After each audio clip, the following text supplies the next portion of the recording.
It was supposed to be a beautiful day. My 37th birthday. A day to feel celebrated, remembered, loved. Instead, I woke to the soft grey drizzle tapping on the windows of our Kensington townhouse, and an unsettling silence that made the air feel heavier than usual. I reached across the bed. Cold sheets. Jonathan wasn't there. Again. Still, I told myself he had something planned. He always left early when he was working on a surprise. Or so he used to say. I slipped into my robe, walked down the grand staircase, expecting at least a whiff of breakfast, perhaps coffee, flowers, a card, anything. But the scent in the kitchen was Fiona's doing. Our housekeeper stood there with a tray of warm croissants and a cup of my favorite vanilla cappuccino. Happy birthday, Mrs. Whitmore, she said gently, her smile a little too kind, a little too knowing. Thank you, Fiona, I replied with a hollow smile. No mention of Jonathan. Not even a note. I checked my phone. No calls. No messages. Just a silent screen mocking me. He hadn't forgotten. He wouldn't. Would he? By midday, worry began to curdle into suspicion. I tried calling again, straight to voicemail. I opened his calendar on the shared iPad. Meetings. Meetings. Meetings. And then, 2 days mysteriously blocked out. No labels. No notes. That wasn't like him. Then came the message that shifted the earth beneath me. It was from Claire, an old university friend. Darling, is this your villa in the Cotswolds? Attached was a photo. I clicked it. And my heart stopped. There it was, my villa. The place I bought with my late grandmother's inheritance. The countryside retreat I designed with my own hands. Every stone, every antique lamp, every lavender bush outside the patio, it was mine. Before him. Before marriage. Before lies. And in the center of that photo was Jonathan. Smiling. Tanned. Relaxed. Beside him was a woman in a silk robe, her head resting on his chest like she belonged there. Victoria Haynes. His personal assistant. I stared, unable to blink. The same Victoria who always hovered too close at company events. The one who giggled too much at his jokes. The one whose lipstick shade began to match mine. He didn't forget my birthday. He abandoned it. He abandoned me. I sank into a chair, phone trembling in my grip. The audacity. The cruelty. To take my villa and turn it into their little love nest. I thought about all the years I stood beside him. Late nights. Early flights. Endless support. He said I was the one who grounded him. Apparently, I was just the launchpad. And yet, beneath the heartbreak, a strange calm settled in. A still resolve. He had stolen my birthday. But he hadn't taken everything. He didn't know that the villa still legally belonged to me. He didn't know I had no intention of staying silent. And he definitely didn't know I was already on my way. The rain followed me all the way out of London. I drove past the grey terraces and red-bricked lanes, the city blurring in my rearview mirror as I left behind more than just buildings. I was leaving behind years of silence, years of pretending, years of playing the perfect wife. Every mile I drove was a mile closer to truth. The Cotswolds were painted in soft spring green, the hills rolling like whispers across the landscape.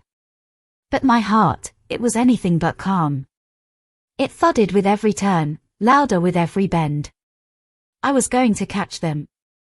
Not in theory. In flesh. In my home. I had called ahead. Fiona, ever loyal, had arranged for the villa to be cleaned ahead of my supposed weekend stay. Supposed. It would be more than a stay. It would be a reclaiming. As I pulled into the gravel driveway, I spotted the sleek black Jaguar. Jonathan's. It sat there like a smug signature across my memory. So many times we had parked there together, laughing, unpacking wine and Wellingtons, back when love wasn't such a well-worn lie. I parked behind it, calmly. Not a tremble in my fingers. I stepped out, my heels crunching against the gravel, my breath visible in the cool countryside air. My hands, though cold, were steady.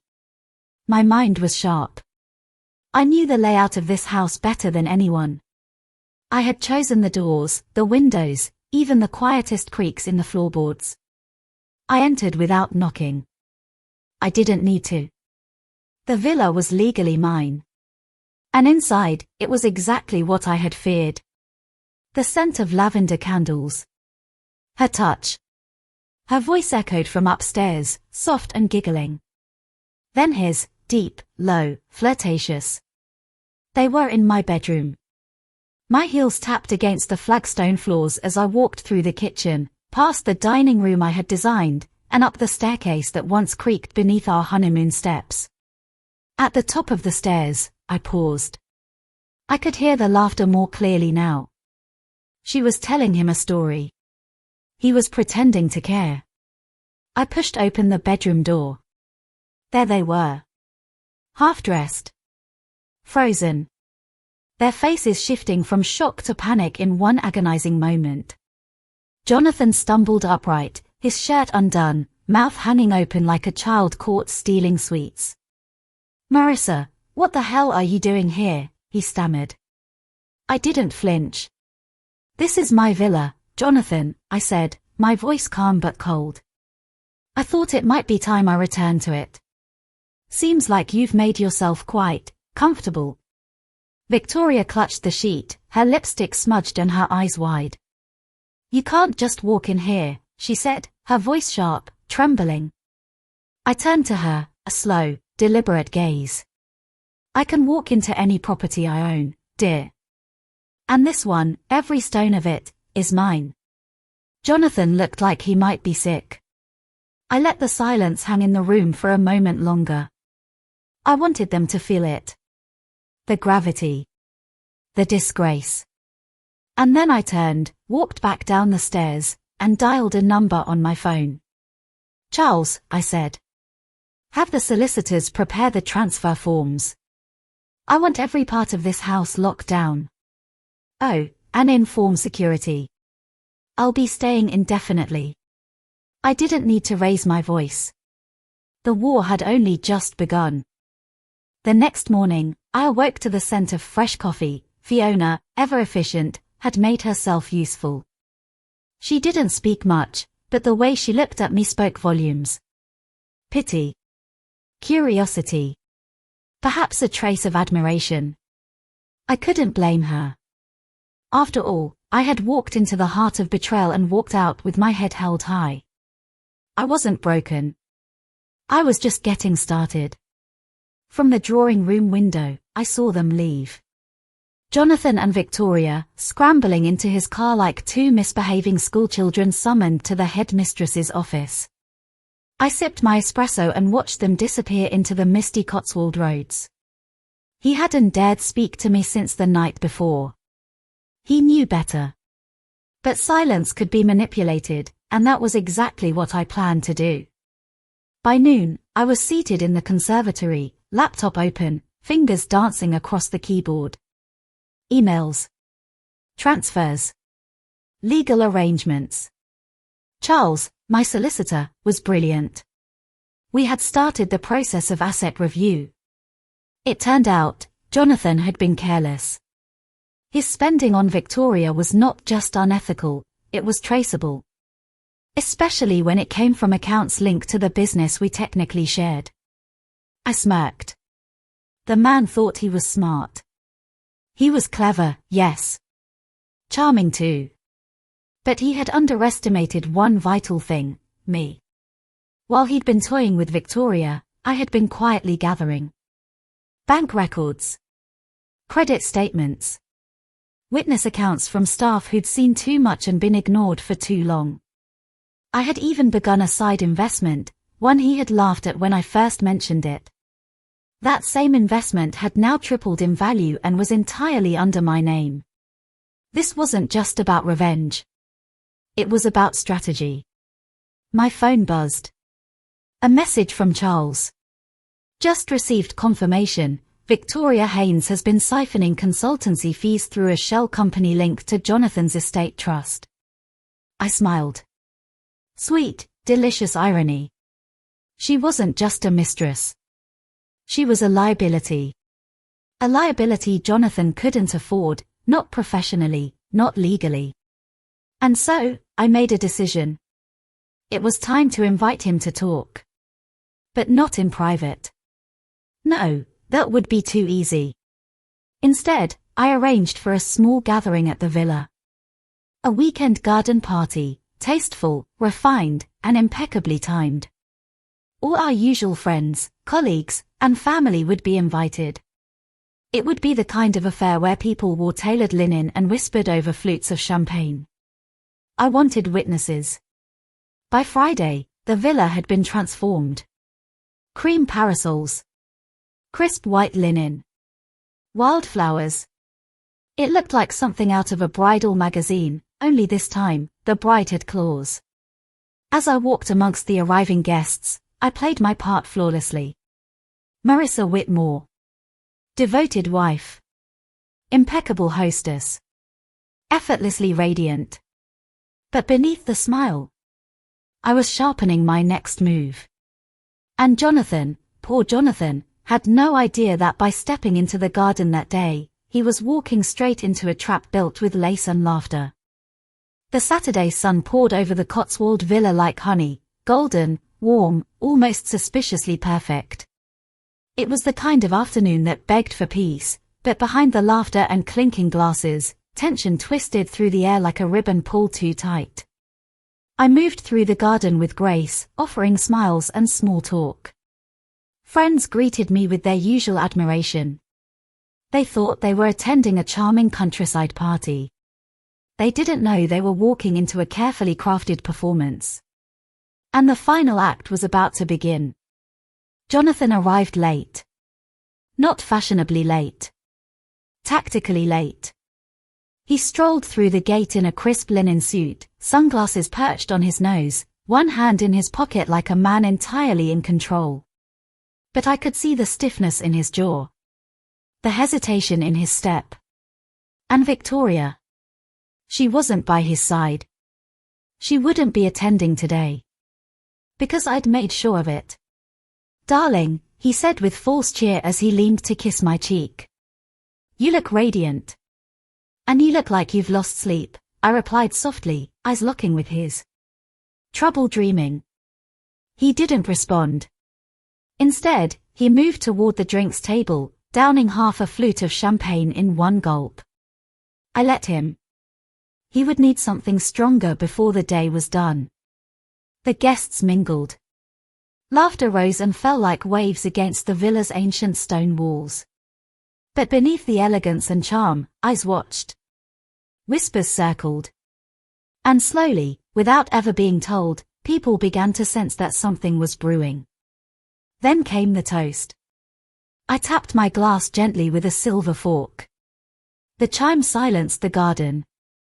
Thank you all for joining me on this beautiful day, I began, voice clear and even. It's always a joy to be surrounded by people we trust. People who've watched our journey. Our triumphs. Our trials. There were soft chuckles. Jonathan smiled tightly. I raised my glass. To new beginnings. Glasses clinked. But the moment the crystal rang, I turned to Charles, who stood quietly at the edge of the garden with a briefcase in hand. Showtime. He stepped forward, offering me the documents. I didn't rush. I didn't need to. Every eye in the garden was on me now. I held them up. Some of you might know that Jonathan and I have worked together for years, I said, calm and composed. But what you may not know is how deeply one can be betrayed by someone they trust, not just in love, but in business. A ripple moved through the crowd. Jonathan stiffened. These papers, I continued, detail a series of unauthorized transactions. Fraudulent contracts. Personal spending disguised as consultancy fees. All tied to one. Victoria Haynes. The name hit the air like thunder. Guests exchanged looks. Some gasped. Others whispered furiously behind their hands. Jonathan stepped forward. "Marissa, this isn't the place." "No," I cut him off, holding his gaze. "It's the perfect place. Right here, amongst those who've seen us play perfect for far too long." He froze. My voice dropped, sharp as glass. "You spent my money. You mocked my name. And worst of all, you treated your mistress like a queen while calling your wife an afterthought." The garden went silent. Even the birds seemed to stop. Then, quietly, I handed the papers to Charles. "Effective immediately," I said, "the joint business account will be frozen. All assets reviewed. And Jonathan, you'll be hearing from my lawyers regarding the misuse of funds." I turned back to the crowd. "Now, shall we continue with dessert?" A soft, shocked laughter bubbled around the garden. The tension cracked like ice. People weren't sure whether to stay or go. But I walked away, plate in hand, as calm as the still lake beyond the hills. Let them talk. I had delivered my opening strike. And Jonathan? He had no idea what I had saved for the finale. Victoria didn't answer my call. Not the first time. Not the second. But by the third ring, I knew she was listening. She always had a flair for suspense, the dramatics. So I let the silence stretch before I spoke. "You left something behind in the villa," I said, my tone composed but cool. "Your dignity." I didn't wait for her reply. I hung up.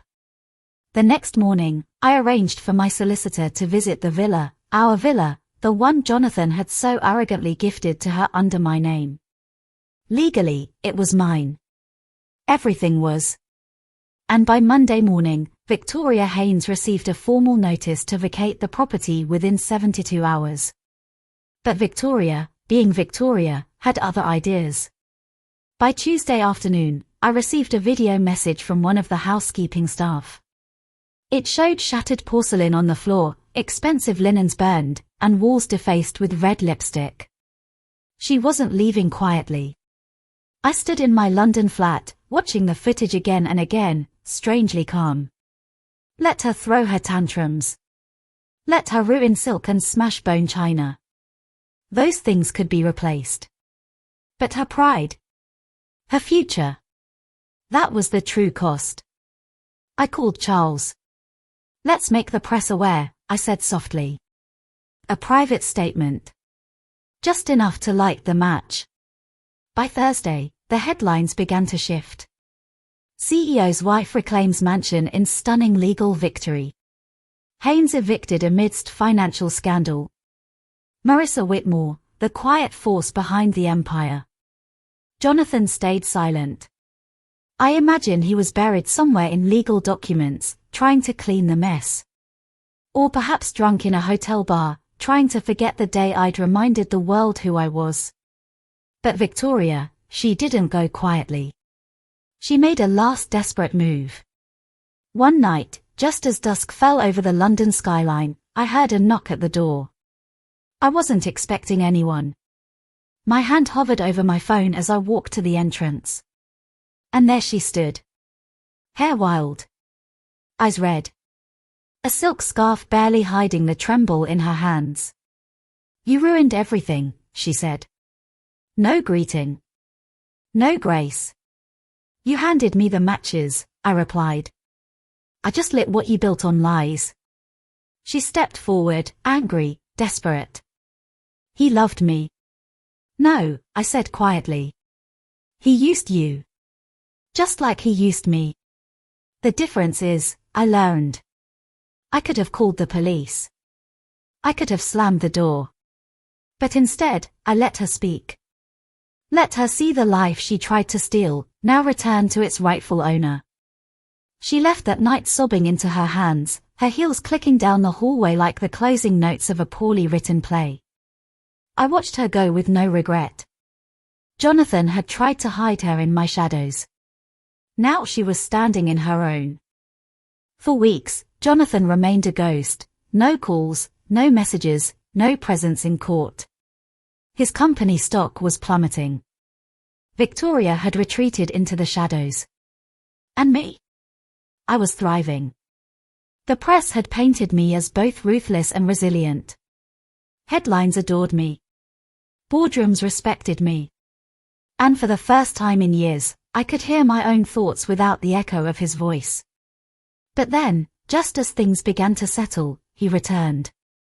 It started with a letter. Not an email. Not a legal document. A handwritten letter, posted through the slot in my London townhouse. The writing was unmistakably his, neat, assertive, too perfect to be honest. Marissa, it began, I made mistakes. Terrible ones. I let ambition blind me and pride break what was once beautiful. I never meant to hurt you like that. I still love you. Please, meet me. Just once. Let me explain. He included a time, a place, an old tea room in the Cotswolds where we once shared rainy afternoons, long before betrayal became our language. I stared at the letter for hours, unsure whether to laugh or burn it. But something inside me, curiosity, perhaps, dragged me to that train the next morning. The tea room was nearly empty, its windows fogged by April rain. Jonathan sat at a corner table, older than I remembered. Not in years, but in wear. His eyes had the look of a man who had gambled and lost. He stood as I approached, but I remained still. No hugs, I said coldly. You forfeited that right. He nodded and Saturday. I know you hate me, he began. I don't, I interrupted. I'm indifferent. There's a difference. His hands trembled as he stirred his tea, silver spoon clinking against the porcelain like a metronome of regret. I lost everything, he said softly. The house. The respect. Victoria. She was never yours to lose, I cut in. He looked up, wounded. I came to ask one thing, he continued. Not forgiveness. Just a chance to support you. As a partner. Quietly. Behind the scenes. I've nothing left but this. I nearly laughed. The man who once stole my light now wanted to stand in my shadow.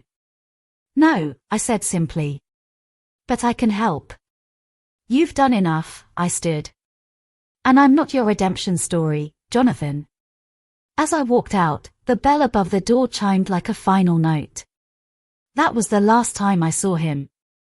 The man who once declared me too fragile for business now sat in the ruins of his own empire, asking for a lifeline he once refused me. I never turned back. It was the charity gala of the year, an annual affair hosted at the Claridge's Ballroom in London, attended by the crème de la crème of British business, fashion, and politics. The kind of event Jonathan and I once ruled together. But tonight, I would arrive alone. And I would make sure no one ever forgot it. The black velvet gown I wore shimmered beneath the chandeliers, its silhouette sculpted like confidence itself. A whisper followed my every step, not from the dress, but from the murmurs, that's Marissa Whitmore. Isn't she stunning? Did you hear how she turned Whitmore Industries around? Yes, they had heard. And they remembered. I made my way through the crowd with purpose, my presence deliberate. At the bar, I was handed a glass of champagne by Charles, the newly promoted director of operations, and the same man who had once stood silently behind Jonathan's smugness. You're glowing, he said with a smile that didn't dare flirt. I raised a brow. Power does that. Charles chuckled. They say you're the only one who could have brought this empire back from the brink. I didn't bring it back, I replied, turning toward the grand staircase. I built something new. As I ascended the steps to the stage for the keynote speech, the room quieted. The orchestra faded, and 1,000 eyes turned to me. I began without notes. Good evening. I know many of you have seen my name in headlines, sometimes praised, often speculated upon. But I'm not here to clarify rumors. I'm here to remind you that the world we build, whether in marriage, in business, or in silence, is ours to shape. And when someone tries to break your foundation, you rebuild it higher, stronger, and with your name on it. Applause erupted like a wave. I could see familiar faces in the crowd, some impressed, some threatened. But I didn't care. Because I had won. After the speech, I stepped outside for a breath of fresh air. The night air was crisp, and London's skyline twinkled like a crown behind me. Then, I saw her. Victoria. She was standing near a waiting car, draped in something expensive but looking oddly out of place, like a pawn dressed as a queen. Didn't expect to see you here, I said. She turned, startled, then offered a weak smile. I had to see it with my own eyes. You really pulled it off. Surprised?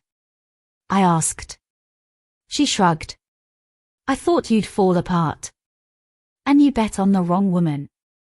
For a moment, there was silence between us. Then she said, he's in New York now. Trying to raise capital again. But no one will touch him. Not my concern anymore, I replied. I'm not chasing ghosts. Victoria hesitated. He still talks about you, you know. Regrets everything. I met her eyes. He can keep his regrets. I have no space for them.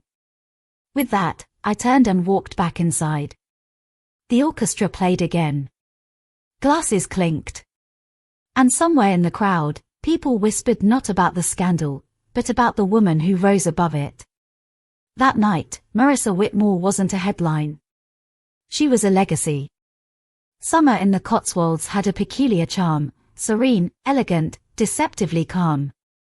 It was the season Jonathan loved the most, and the villa nestled in the hills just outside Chipping Campden had always been our escape from the chaos of London. But this summer, it wasn't a retreat. It was a statement. The villa was mine now. Legally, emotionally, and undeniably. Jonathan had tried to hold onto it during the divorce, claiming it as his legacy project. But the court saw the truth, just as I had. His name might have once graced the deed, but it was my savings, my design, and my sacrifices that built it. And now, I had returned, not for nostalgia, but for closure. I arrived just before noon, the sun warming the old limestone walls as my heels clicked across the terrace. My assistant had arranged everything. Fresh white linens, a restocked cellar, even new lavender plants by the fountain. But there was one thing she hadn't expected. Jonathan's car in the drive. I stood still for a moment, heart steady, before walking in. There he was. In the sunroom, with his sleeves rolled up and a glass of whiskey in his hand, trying to look like the man he used to be.